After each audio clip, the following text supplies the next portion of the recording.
The following programme contains flashing images. In this series of shorts, we follow 15 ordinary people on an extraordinary journey through Africa. In the ultimate test this summer, our participants fish in the Atlantic Ocean, sleep rough in the desert, fetch their own water, and confront the harsh truths about their home country's history in this continent.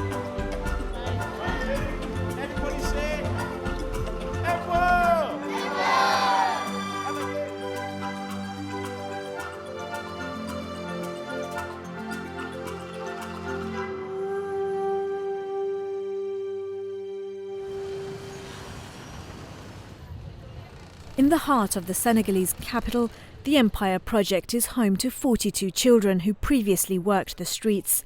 Nearly 4,000 of them have come through Empire over the last 12 years. They're not just Senegalese.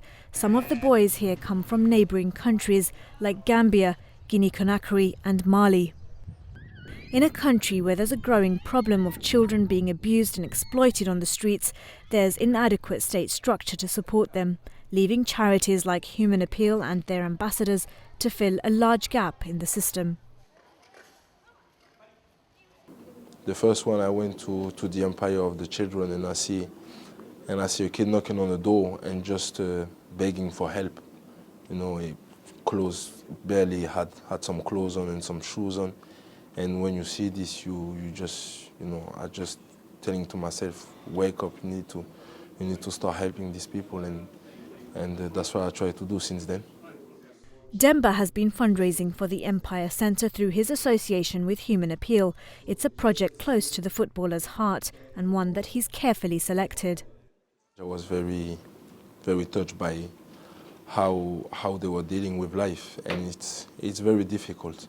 It's very difficult. And then afterwards I met with Naim and Human Appeal, and I was very pleased, like the way they raise money and the way they help people all over the world.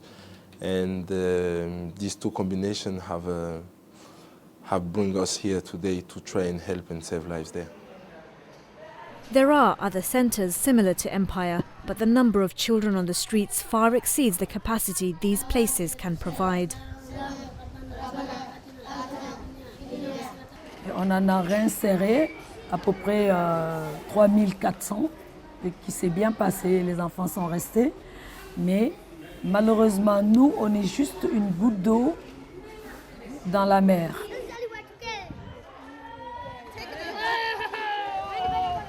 Moi, les premiers reportages que j'ai vus dans les années 70, qui étaient du Brésil, dans les favelas, à chaque fois je me disais, c'est pas bien, ces enfants souffrent, mais heureusement que ça n'existe pas chez nous.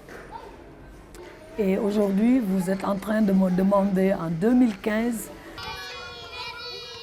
On the streets, children do whatever they can to get money because they're expected to collect a certain amount each day.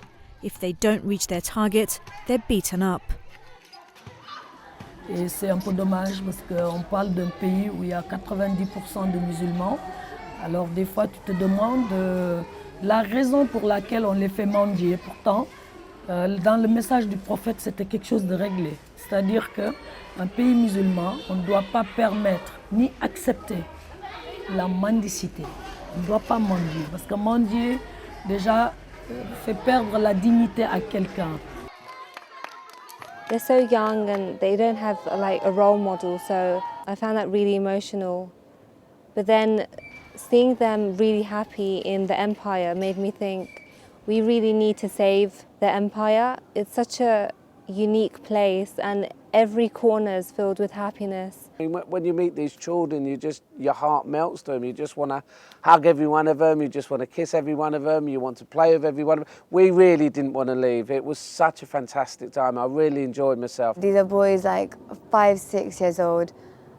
You just think, subhanAllah, like they're so young and they have so much manners and so much adab. And Anta, the lady that works there, the lady that's been working there for the last 15 years, she is an absolute inspiration. She gave up her entire life just to be there for the children. And you just think, what kind of person would do that? And I just looked at her and I was like, I know I'm looking at a person of Jannah. Tomorrow on Selfies in Africa, we go right to the beginning of the European migrant issue by asking why so many Africans risk their lives and leave their homes.